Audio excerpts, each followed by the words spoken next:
Shalom. Hoy vamos a dedicarnos a analizar, a estudiar el secreto profundo que se halla detrás de las 10 plagas de Egipto. Y es que probablemente estas sean la faceta más reconocible de todo el libro de Éxodo.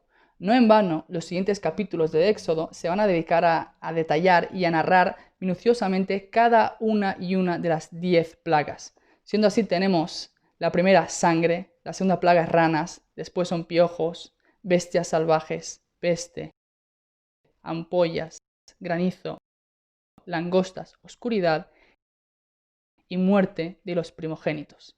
Pero, ¿por qué hubo plagas? El entendimiento más simple es que las plagas fueron un castigo, un método de justicia contra los egipcios después de cientos de años de haber esclavizado y de haber torturado a los hebreos, y también técnicamente para convencerles de liberar al pueblo de Israel. Pero siendo así, ¿no hubiese bastado con una sola calamidad, con una sola plaga? ¿Por qué 10? Por lo tanto, debe haber un tipo de mensaje que la progresión de las 10 plagas transmite. Y este mensaje es doble, tanto para los egipcios como para los hebreos en calidad de observadores. Ahora bien, ¿cuál es ese mensaje secreto que se halla detrás de las plagas? ¿Por qué 10 y no otro número? Todo eso es lo que vamos a ver hoy en Soda Torah. Bienvenidos. Y antes que eso, gracias.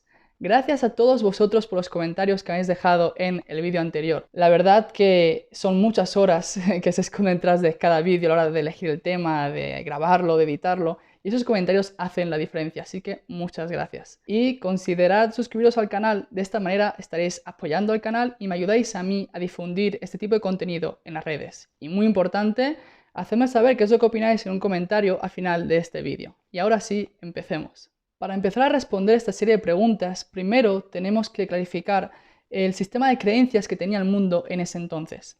Sabemos que la cosmovisión monoteísta, aquella creencia en un solo creador del universo que domina las leyes de la naturaleza, fue presentada al mundo por Abraham y sus descendientes. Abraham trató de diseminar esta creencia en todo el mundo, pero era complicado, dado que la humanidad era idólatra, creía una serie de deidades encarnadas en las fuerzas de la naturaleza. Y esta cosmovisión idolátrica estaba encarnada fuertemente en la tierra, en la civilización egipcia, que estaba en el centro de la escena del mundo y de la geopolítica de la época. Por lo tanto, cuando los hebreos descienden a Egipto, como explicamos en el final del libro de Génesis en los vídeos anteriores, lo que ocurre es que se ven rodeados de toda esa cultura idolátrica. Y ahora bien, ¿qué quiere decir, en qué consiste la cosmovisión idólatra? ¿Qué quiere decir que uno cree en varios dioses? La visión, la filosofía de creer en varias deidades que encarnan fuerzas de la naturaleza es de alguna forma entender que cada fuerza de la naturaleza tiene su propio Dios y cada Dios es una fuerza independiente y diferente de las demás. Los dioses discuten, luchan y el hombre queda abandonado a merced de los caprichos y los celos de esos dioses. Por lo tanto, no hay un sentido de justicia, ni siquiera de piedad o misericordia, porque cada dios tiene su propio interés y su propia agenda. Por eso mismo la cosmovisión monoteísta, la idea de un Dios que creó el universo y que domina cada una y una de las fuerzas del universo, a la par que se relaciona con el hombre en un balance de justicia y misericordia, no era demasiado popular en la humanidad por aquel entonces. Por lo tanto, si hablábamos antes de que las plagas tienen un mensaje doble tanto para los egipcios como para los hebreos, el mensaje para los egipcios es claro, el que tengan la capacidad de reconocer y de revelar a la divinidad en este mundo, a un creador y dueño de las fuerzas de la naturaleza en este mundo. No en vano, hasta un total de 5 veces la Torá y los versículos recalcan que Dios envía las plagas para darse a conocer a Egipto, para que lo reconozcan. En otras palabras, las plagas no solo buscan castigar o infundir justicia, sino también acercar a la humanidad a su creador. ¿Y por qué digo toda la humanidad si a la hora de la verdad los únicos que vieron las plagas fueron los egipcios? Porque hay que saber que la civilización egipcia en aquel momento era la que dominaba el mundo, por lo tanto influenciaba y controlaba gran parte de la geopolítica de la época. Por lo tanto, cuando Dios envía las plagas a Egipto, está transmitiendo un mensaje a toda la humanidad. Y para los hebreos, las plagas venían a restablecer una conexión perdida o dañada, porque si bien es cierto que la nación hebrea era distinguible en Egipto, es decir, no se había asimilado del todo, dado que mantenían sus nombres, sus lenguas y sus ropas, pero espiritualmente habían comenzado a hacer prácticas idolátricas de los ídolos de Egipto, abandonando la creencia en un solo Dios. Por lo tanto, las plagas venían a restablecer esa conexión perdida. Por lo tanto, para corregir estos problemas y darse a conocer a toda la humanidad, no era suficiente con demostrar el dominio de Dios de una forma general y vaga, sino clara y detallada. Y es que las plagas, en su progresión correcta, muestran el poderío de Dios sobre todos los aspectos de la naturaleza. Pero ya sea que las plagas vienen a revelar a la divinidad a toda la humanidad o a restablecer esa conexión perdida con el pueblo de Israel, ¿por qué es necesario que sean 10 precisamente y no otro número? Entonces, primero tenemos que saber que en el libro de Éxodo, unos capítulos más adelante, la humanidad será testigo de la mayor revelación de Dios que ha tenido toda la historia. Dios se va a revelar, descenderá en el monte de Sinaí y entregará la Torá sintetizada en los 10 mandamientos. Pero para llegar a este evento tan intenso, a esta revelación total de la divinidad en el monte de Sinaí, es necesario primero que la humanidad pase por una preparación, un proceso gradual de la revelación divina a lo largo de toda la historia. Es así como Dios se va a revelar a lo largo de la historia en 3 momentos, en 3 capítulos. En primer lugar están los 10 enunciados con los cuales Dios crea el mundo. Después, en la historia, estarán los 10 plagas y posteriormente estarán los 10 mandamientos. Y ahí vemos el número 10, cómo se va repitiendo. En otras palabras, las 10 plagas son un paso intermedio en un proceso gradual de la revelación divina a la humanidad, siendo el primer paso los 10 enunciados con los cuales Dios crea el universo y el último paso, la revelación de Dios en el monte Sinaí, entregando los 10 mandamientos. Y el paso de conexión entre la creación y la revelación de los 10 mandamientos son las 10 plagas. Esta idea no es mía, no es original, sino que se aprende de varios escritos cabalísticos, entre ellos los escritos del Sfat Emet, que dice lo siguiente: las 10 plagas tenían como propósito extraer las clipot, cáscaras de impureza espiritual, de los 10 enunciados con los que Dios creó el universo, para convertirlos posteriormente en 10 mandamientos. Por lo que vemos que existen 3 fases en la revelación divina al mundo: los 10 enunciados con los que se crea el universo, 10 plagas y 10 mandamientos. Ahora bien, ¿qué son estos 10 enunciados primordiales? Si nos fijamos en el libro de Génesis, en el primer capítulo, cuando se detalla la creación, vemos que hay una serie de palabras que se repiten cuando Dios crea el mundo. Un conjunto de palabras que son "y dijo Dios". Hasta un total de 10 veces se repite en este conjunto de palabras: y dijo Dios que se haga la luz, y dijo Dios que se haga el firmamento, y dijo Dios que se reúnan las aguas, etcétera, etcétera, hasta que se acaba todo el proceso de la creación. De acuerdo a un pensamiento cabalista, estos 10 enunciados con los cuales se crea el mundo son representados por las 10 sefirot. Las 10 sefirot son las 10 emanaciones de cómo la luz del Ein Sof, del infinito de Dios, se da a conocer, se revela en este mundo, siendo ellas Jochma, Binah, Dat, Gesed, Geburah, Tiferet, Netzach, Od, Yesod y Malchut. Sin embargo, todavía podemos preguntarnos: siendo Dios omnipotente, que puede hacerlo todo, no tiene ningún límite a su poder, ¿no es capaz de crear el mundo con un solo enunciado, con una sola sefirá? ¿Por qué hace falta 10 sefirot, 10 enunciados, 10 y dijo Dios? Que lo haga de una sola vez. Entonces hay que entender, para responder esto, que las sefirot actúan a modo de filtro.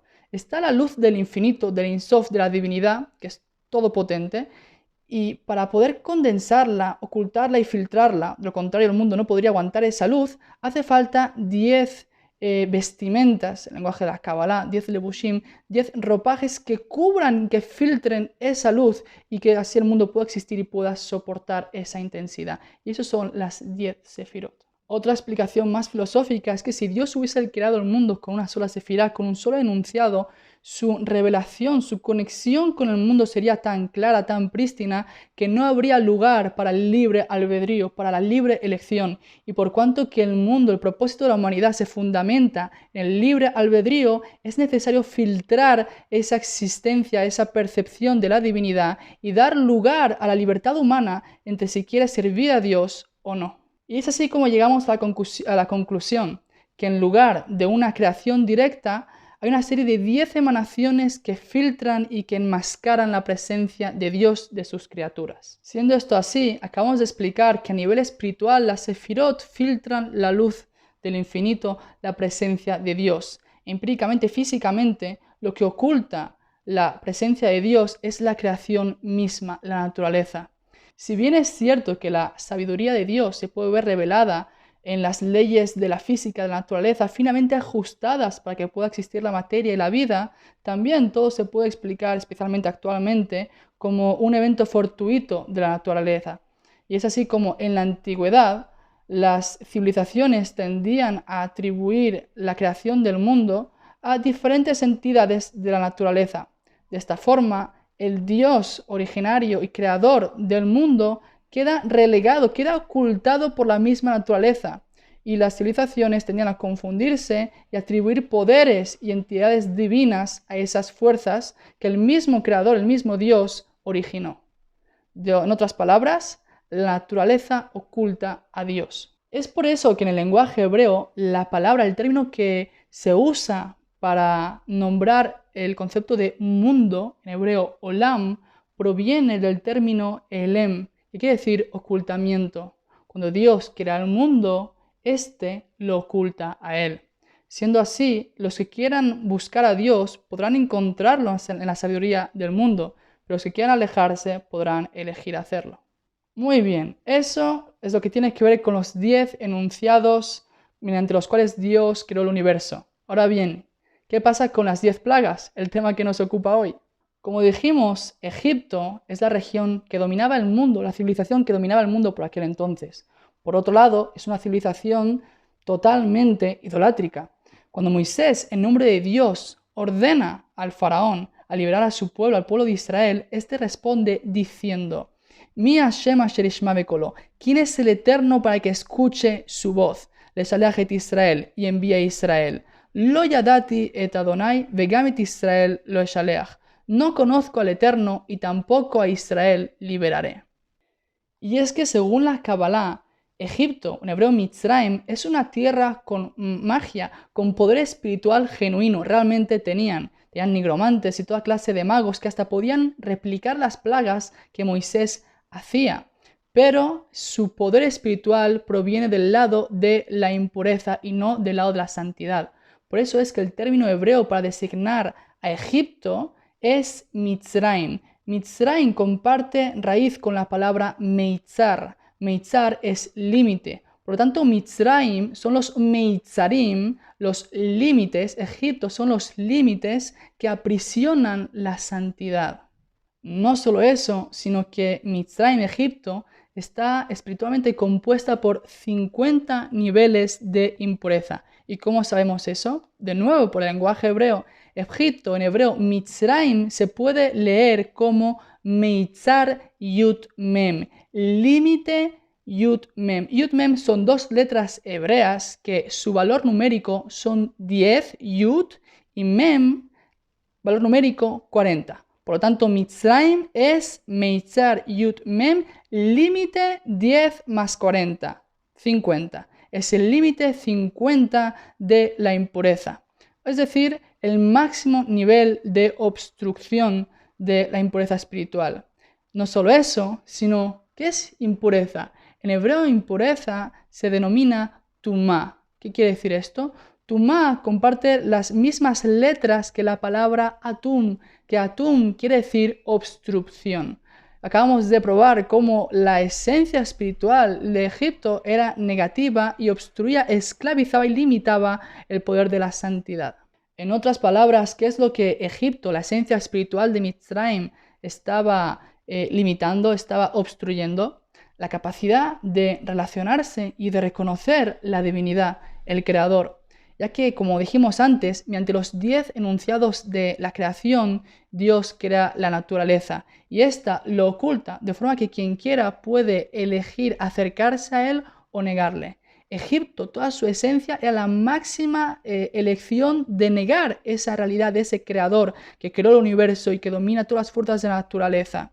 Y un creador que se relaciona con las criaturas con misericordia y en un balance de justicia. Egipto niega todo eso y decide convertirse en una civilización completamente idolátrica. Siendo esto así, la salida de Egipto, en un nivel de entendimiento más profundo, es romper con todas esas limitaciones que impiden relacionarse con el Creador, con la divinidad. Por eso, según una opinión talmúdica, las 10 plagas en Egipto están constituidas cada una de esas 10 plagas por 5 subplagas, siendo así 10 por 5 da un total de 50 plagas. 50 plagas de santidad, de revelación de la divinidad, para romper los 50 niveles de obstrucción y de límite de la impureza de Mitzrayim, de Egipto.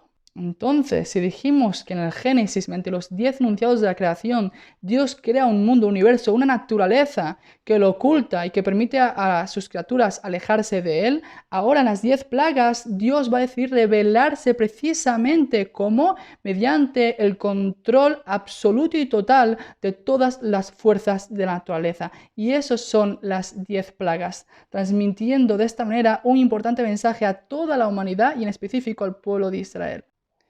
Pero además de eso, las plagas tienen una importante función añadida. Como dijimos antes, unos capítulos más adelante en el libro de Éxodo, la humanidad será testigo de la mayor revelación de la divinidad que habrá tenido el planeta en toda la historia. Cuando Dios se revela ante el pueblo de Israel y descienda personalmente al monte de Sinaí a entregar la Torá condensada en los 10 mandamientos.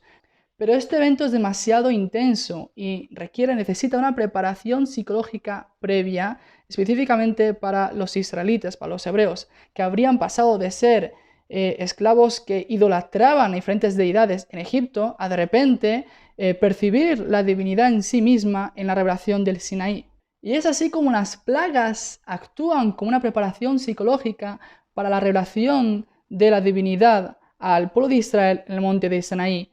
En las plagas de Egipto, Dios no se revela así directamente, pero sí se revela indirectamente en el férreo y absoluto dominio que tiene sobre las fuerzas de la naturaleza, dándose a entender que hay un creador del universo y hay alguien que controla todas las fuerzas, todas las leyes de la física de la naturaleza.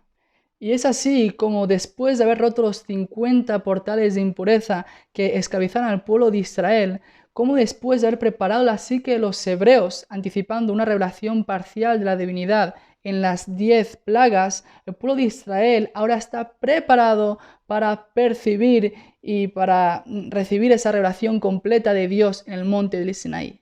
Y es que en contraposición a los 10 enunciados primordiales del Génesis que ocultan a la divinidad, como ya hemos mencionado, los 10 mandamientos, todo lo contrario, revelan absolutamente una manifestación directa de la existencia de Dios, como dicen los versículos más adelante en la revelación del Sinaí. Y hubo truenos y relámpagos y una nube espesa sobre la montaña, y el sonido del shofar era muy intenso y se estremeció todo el pueblo que estaba en el campamento. Y el monte Sinaí humeaba enteramente, porque había descendido sobre él el Eterno en el fuego, y se estremeció toda la montaña intensamente. Entonces, pequeño resumen.